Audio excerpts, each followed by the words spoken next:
지난주에 사도신경에서 고백하는 바 거룩한 공회에 대해서 살펴보았는데요. 다 나누지를 못했죠. 그래서 오늘 그 다음 부분을 나누고 있는 거예요. 먼저 기억을 좀 더듬어 봅시다. 거룩한 공회가 뭐라고 그랬어요? 그렇죠. 하나의 거룩한 보편적인 교회, 이것이 바로 거룩한 공회라고 했습니다. 그래서 교회는 본질적으로 예수 그리스도의 은혜의 복음 위에 설립된 신앙 공동체다, 이제 그렇게 말씀을 드렸고, 그렇게 설립된 주님의 교회의 성격이 뭐냐라고 할 때에 하나다, 한 몸이다라고 하는 것을 말씀을 드린 거예요. 이것이 우리가 인정하는 바고 성경에 따른 우리의 고백입니다. 오늘은 그 나머지 부분, 교회는 거룩한 교회, 그리고 교회는 보편적인 교회다라고 하는 것을 나누겠습니다. 먼저 교회의 거룩성입니다. 베드로전서 2장 9절 말씀 한번 같이 읽어볼까요? 시작. 그러나 너희는 택하신 족속이요 왕같은 제사장들이요 거룩한 나라요 그의 소유가 된 백성이니 이는 너희를 거룩한 데서 불러내어 그의 기이한 빛에 들어가게 하신 이의 아름다운 덕을 선포하게 하려 하심이라. 우리가 아주 잘 알고 있는 말씀이죠. 자, 여기 이제 보면 예수님을 믿는 우리들의 신분이 어떻게 변모되었는지를 잘 설명하고 있어요. 너희는 택하신 족속이다, 왕같은 제사장들이다, 거룩한 나라다, 하나님의 소유된 백성이다, 이제 그렇게 말씀을 하십니다. 자, 그런데 이 말씀을 자세히 들여다보면 너희라고 말씀을 하시면서 그것을 설명하는 말은요, 너희는 이제 복수잖아요. 너희들. 근데 설명하는 그 말을 받는 말은요, 전부 다 단수의 집합명사예요. 단수예요, 단수. 족속들, 제사장들, 나라들, 백성들 아니고요. 그렇게 써 있지 않아요. 족속, 제사장, 나라, 백성 이렇게 돼 있어요. 그러니까 하나의 족속, 하나의 제사장, 하나의 나라, 하나의 백성이에요. 지난주에 우리가 나눴던 교회의 하나됨, 교회의 하나임, 교회의 한몸됨, 그 통일성을 잘 보여주고 있는 말씀인 거죠. 그래서 이 말씀은 이제 우리가 쉽게 우리 개인에게 적용하는 말씀이지만 좀 본질적으로 좀 들어가야 돼요. 이 말씀은요, 교회에게 하시는 말씀이에요. 교회에게. 다시 말한다면 교회 공동체가 택하신 족속이요 왕같은 제사장이요 거룩한 나라요 하나님의 소유된 백성인 것이고, 그 교회의 지체로서 우리 개인이 당연히 택하신 족속이고 제사장이고 나라고 백성이 된 것입니다. 자, 그러한 이해 속에서 보세요. 그럼 교회를 지금 뭐라고 지금 말하고 있어요? 오늘 교회의 속성 두 번째 거룩성을 지금 하고 있잖아요. 어떤 존재라고 말해요? 교회를 거룩한 나라다, 그렇게 설명하고 있죠. 거룩하다, 거룩하다. 그래서 우리가 교회를 어떤 존재라고 이야기하느냐라고 할 때 성경을 따라서, 하나님 말씀을 따라서 교회는 거룩한 교회다라고 고백하는, 거룩한 교회다. 아니, 목사님, 우리가 볼 때는 뭐 개인도 그렇고 교회도 그렇고 그렇게 거룩하게만 보이지 않는데 어떻게 거룩하다라고 말할 수가 있어요? 아니, 뭐 어떤 부분은 거룩한 부분도 있지만 어떤 부분은 거룩하지 않는데 어떻게 교회를 거룩하다라고 말할 수 있어요? 근데 성경이 거룩하다라고 하잖아요. 그래서 우리가 거룩이라고 하는 개념이 먼저 뭔가를 좀 분명히 알아야 돼요.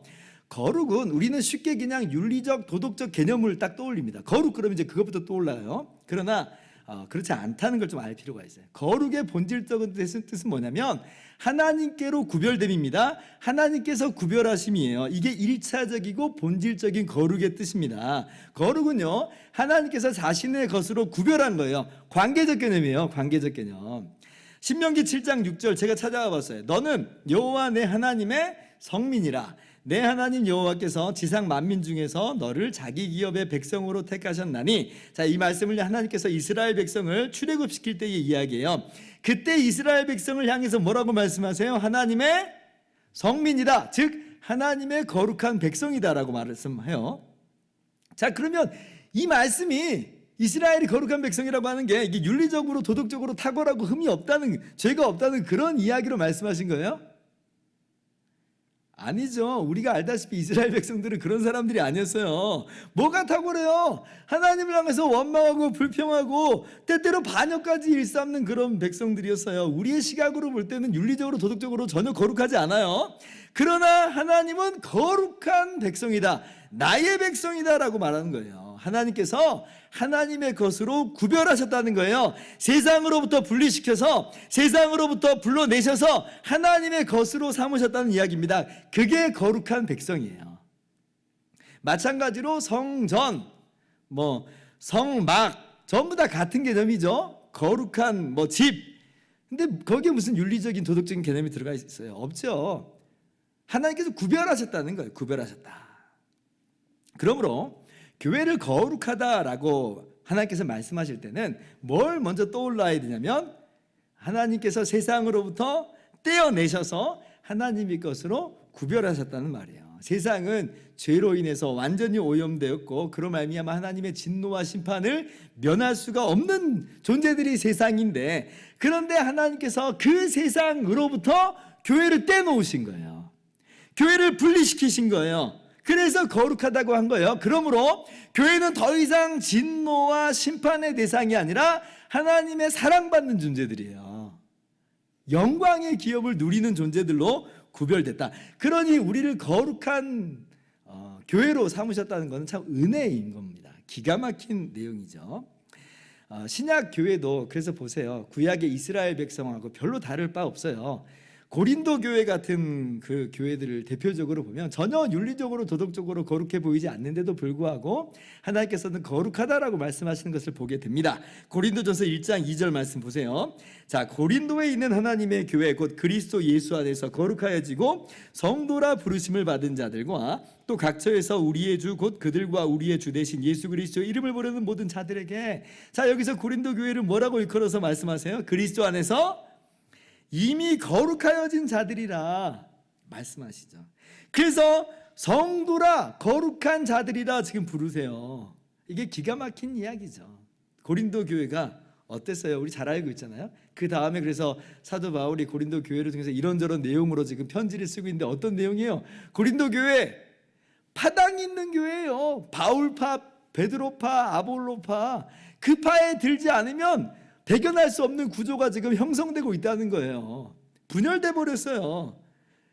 또 성적으로 윤리적으로도 타락했죠. 그 고린도 교회의 어떤 한 성도라고 일컫는 사람이 지금 입에 이방인들조차 하지 않는 윤리적인 성적인 타락을 저지르고, 근데 그걸 그냥 내버려 둔다는 거예요. 교회가 성찬을 대할 때도요, 성찬이 우리가 그리스도의 한떡으로 참여하는 건데 한 몸임을 우리가 그 안에서 확인하는 자리인데, 근데 성찬 대할 때도 어떤 사람은 먼저 갖다 먹고 어떤 사람은 늦게 와가지고 아무것도 못 먹고 부끄럽고, 이런 이제 도저히 성찬답지 못한 성찬이 있는 교회가 고린도 교회, 얼마나 많은 흠과 티가 있는 교회인지. 그런데 제일 처음에 사도 바울이 뭐라고 지금 이야기하고 있어요? 그 교회를 향해서도 거룩하여지고 성도다 그렇게 말씀하고 있어요.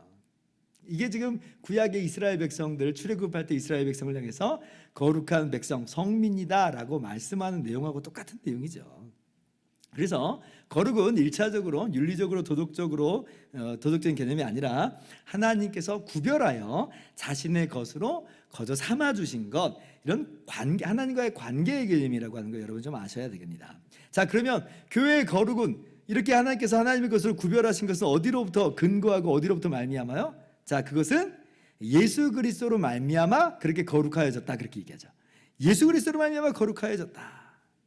예수 그리스도 때문에 거룩하여졌다. 우리의 공로나 우리의 어떤 자격이나 우리의 노력으로 거룩해졌다가 아니라 예수님 때문에, 즉 예수님께서 교회의 모든 죄와 허물을, 교회의 모든 저주를 다 짊어지고 십자가에서 죽으셨기 때문에 거저 교회는 하나님의 것이 되었고 거저 교회는 거룩하게 된 것이에요. 고린도전서 1장 30절 또 제가 읽을게요. 너희는 하나님으로부터 나서 그리스도 예수 안에 있고 예수는 하나님께로부터 나와서 우리에게 지혜와 의로움과 거룩함과 구원함이 되셨으니, 예수님이 우리의 거룩함이 되셨다.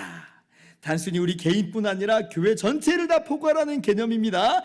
예수님이 교회의 머리라고 그랬잖아요. 교회를 머리 대신 예수님의 몸으로 하나가 되어주셨어요. 그러므로 머리가 거룩함으로 말미암아 그 머리 때문에 몸이 거룩해져 버린 겁니다. 몸 자체가 뭔가 탁월한 그 자체 안에서의 거룩성을 갖고 있어서가 아니라 머리가 거룩하기 때문에 머리로 말미암아 몸이 거룩하게 인정돼 버린 거예요. 우리가 처음에 이제 지금 성령을 믿사오면서부터 하는 요 내용을 이제 성령의 구원을 적용하시는 이 역사다라고 제가 말씀을 또 드렸어요. 여러분 기억하실 거예요. 그래서 그리스도의 구원을 적용하시는 분이 성령이라고 그랬잖아요. 교회 안에 그렇게 그리스도의 구원을 적용하시는 성령이 내주하세요. 교회 안에 내주한다는 말은 우리 안에 내주하신다는 거예요.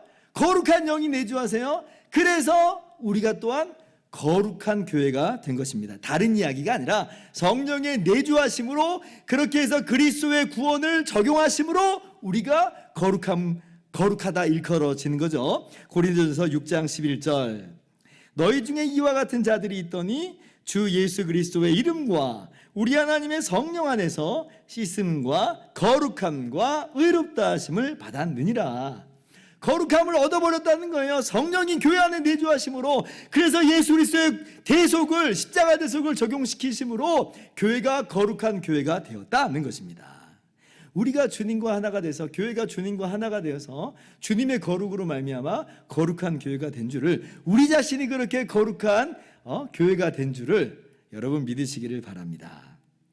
그렇기 때문에 여기에서 교회의 방향, 그 교회의 방향 안에서 우리의 개인의 삶의 방향이 딱 나오죠. 어떻게 살아야 되겠어요? 그러면 거룩하게 살아야 되는 거예요. 거룩하게. 여기서 이제 윤리적 도덕적인 개념이 나와요. 하나님께서 우리에게 예수 그리스도를 우리와 하나가 되게 하심으로 거룩한 존재가 되게 하셨어요.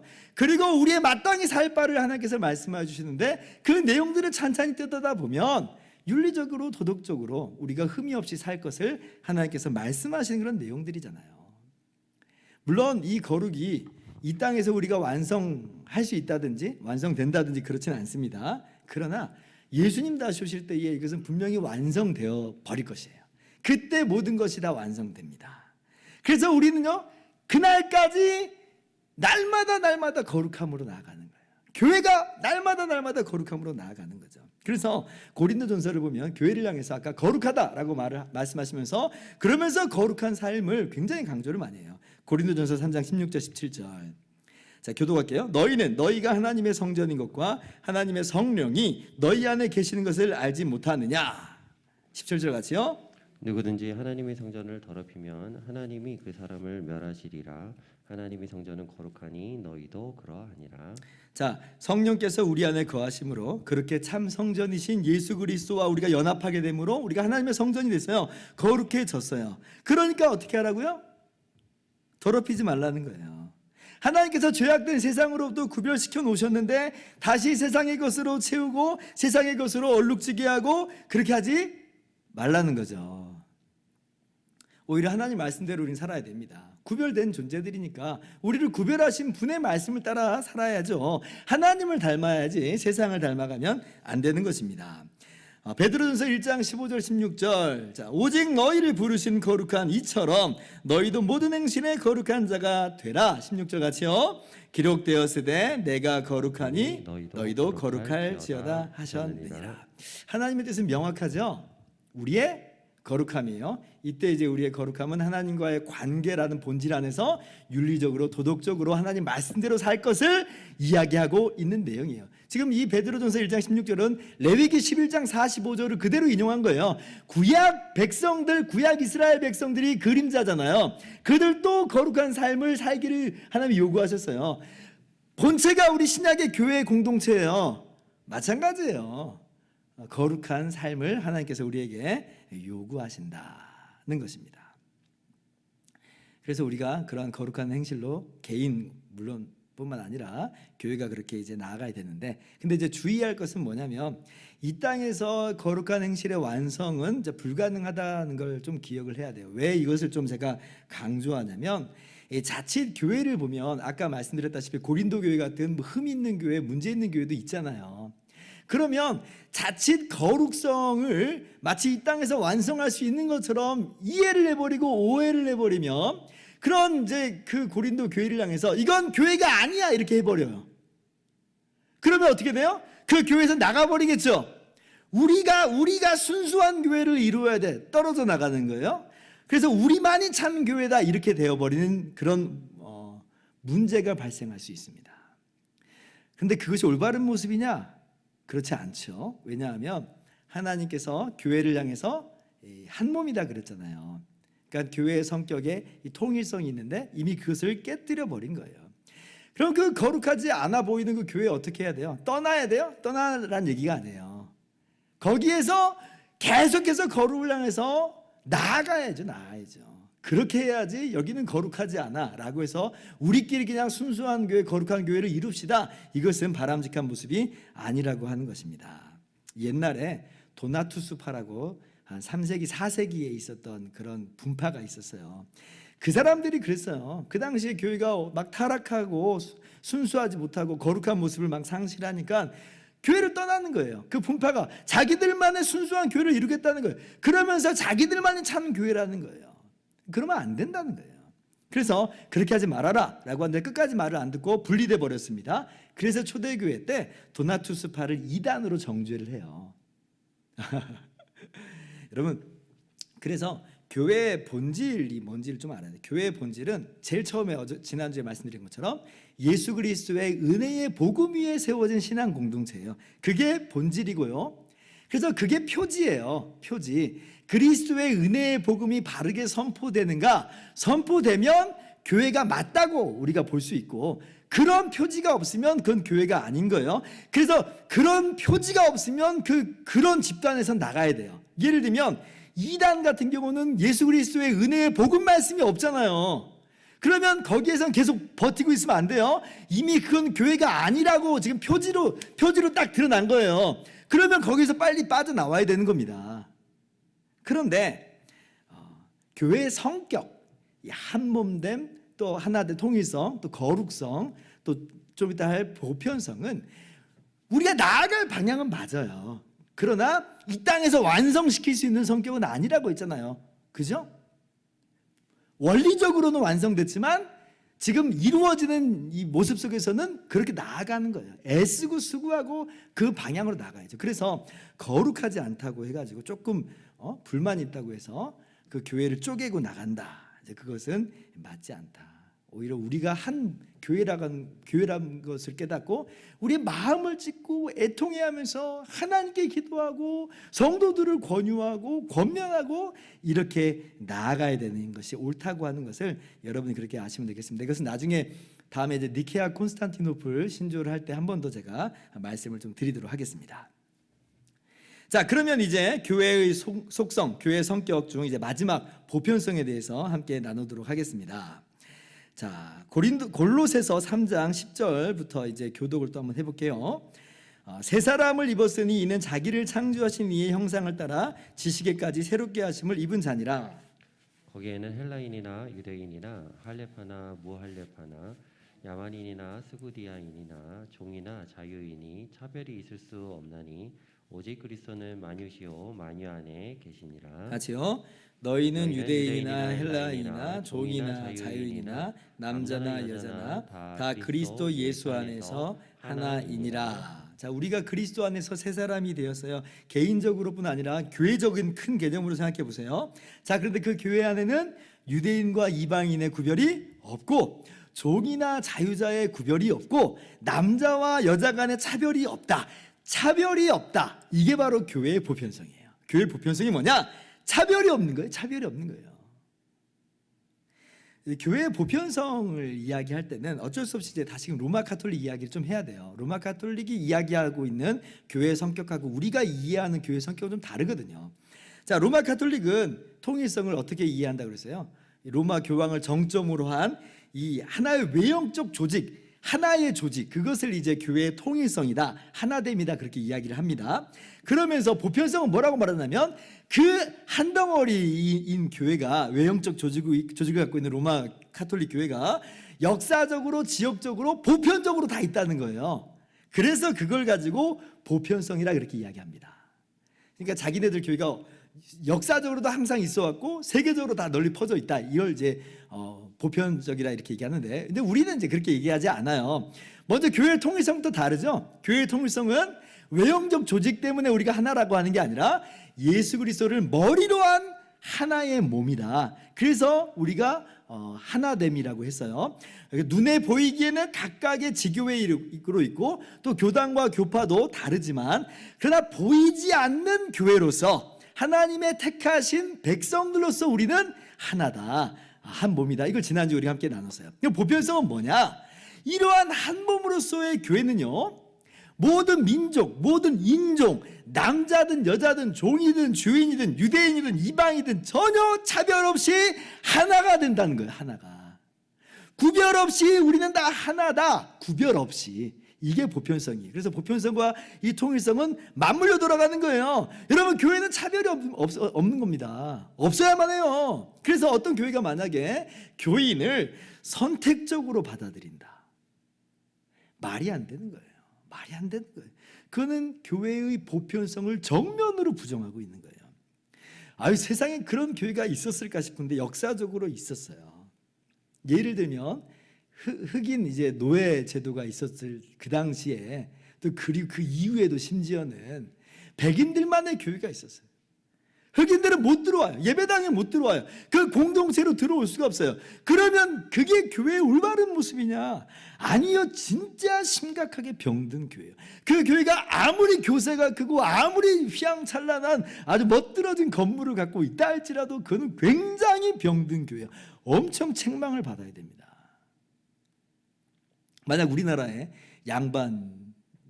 양반들만 모입시다, 평민들 안 되고 노예는 종들은 못 들어오게 합시다, 그럼 그건 병든 교회예요.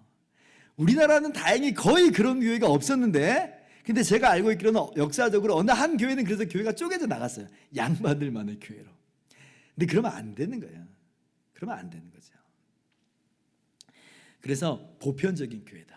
우리는 누구에게나 열린 거예요. 모든 사람이 이 공동체 안으로 들어올 수가 있어요. 뭐 우리 주변에는 이제 그러한 부분은 없을 것 같아요. 그죠? 뭐 백인들만의 교회, 흑인들만의, 우리나라는 뭐 단일 민족이라서 게다가 그런 내용이 없고, 뭐 그리고 이제 신분 제도도 철폐됐으니까 그럴 내용이 이제 전혀 없는데, 근데 이제 이걸 조금 더 넓게 적용을 해보자고요. 교회 안으로 들어온 것, 교회 공동체 안으로 들어온 것엔 차별이 없어요. 근데 교회 안에서는 어때요? 대놓고 차별은 없는데, 근데 은근히 그러한 차별이 있다. 그러면 그것도요, 교회의 보편성을 지금 저버리고 있는 거예요. 초대교회 때 그런 모습이 있었죠. 야고보서 보세요. 야고보서 2장 1절부터 4절 또 교도해 볼까요? 내 형제들아, 영광의 주 곧 우리 주 예수 그리스도에 대한 믿음을 너희가 가졌으니 사람을 차별하여 대하지 말라. 만일 너희 회당에 금가락지를 끼고 아름다운 옷을 입은 사람이 들어오고 또 남다운 옷을 입은 가난한 사람이 들어올 때 너희가 아름다운 옷을 입은 자를 눈여겨보고 말하되 여기 좋은 자리에 앉으소서 하고, 또 가난한 자에게 말하되 너는 거기 서 있든지 내 발등상 아래에 앉으라 하면 너희끼리 서로 사별하며 악한 생각으로 판단하는 자가 되는 것이 아니냐. 지금 이 초대교회 때 가난한 자와 부자가 지금 차별 대우당하고 있어요. 그죠? 뜨끔하는 내용이죠. 뜨끔. 부자와 가난한 자를 차별 대우한다. 제가 이렇게 대놓고 하는 교회는 못 봤어요. 대놓고 하는 건 못 봤어요.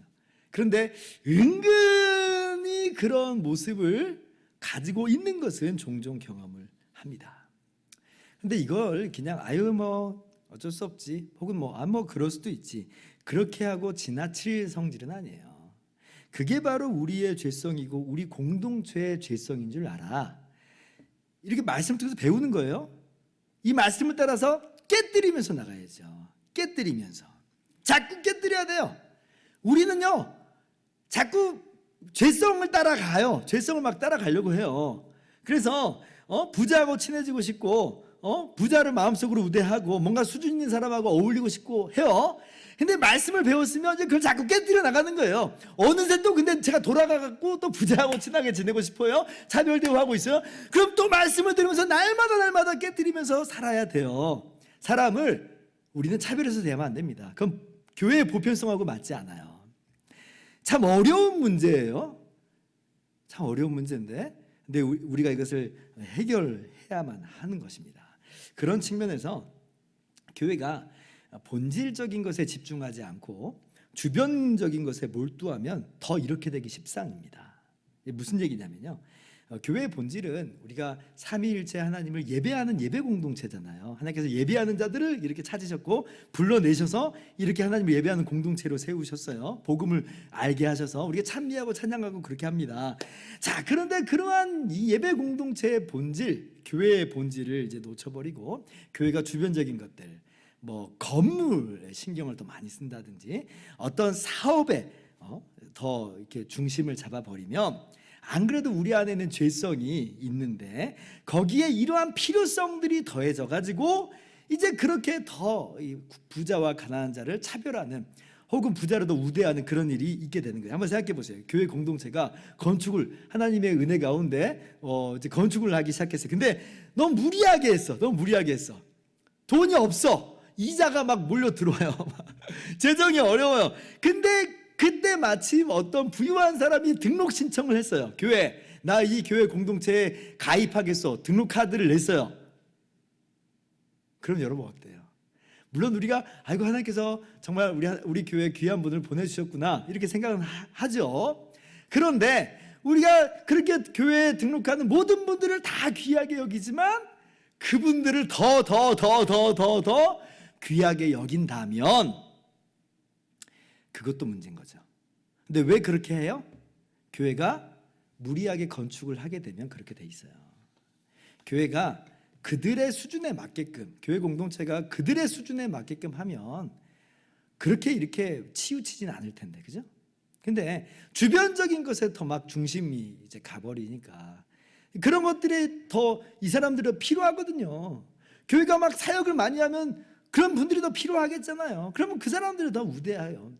뭐 재능이 있는 사람들을 더 우대한다든지 아니면 부유한 사람들을 더 우대한다든지. 때로는 교회가 건물이 필요할 수도 있습니다. 때로는 교회가 많은 사역을 감당해야 될 필요도 있어요. 그러나 그걸 본질화시키면 안 되고요. 본질은 하나님을 예배하는 공동체, 한 몸으로 예배하면서 교제하는 게 교회 본질입니다. 이걸 놓쳐버리면 안 돼요. 그러면 당연히 우리가 차별할 리는 없죠. 차별하면 안 되는 것이고요. 그래서 바울 사도의 그런 자세를 우리가 본받을 필요가 있어요. 바울 사도는 빌립보서 4장에 뭐라고 말해요? 내가 풍부에 처하든지 궁핍하든지 일체의 비결을 배웠다. 나는 어떠한 상황이든지 다 할 수 있다. 내게 능력 주신 자 안에서 나는 그래서 모든 걸 할 수 있다. 이렇게 고백을 하잖아요.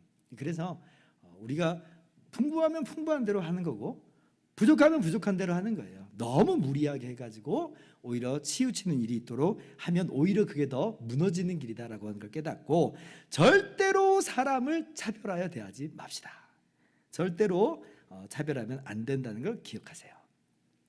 자, 그리고 이러한 교회의 보편성이 가지고 있는 중요한 사명이 있어요. 자, 그게 뭐냐면 차별 없이 교회 공동체 안으로 들어오잖아요. 그죠? 그 말은 돌려 말하면 무슨 얘기예요?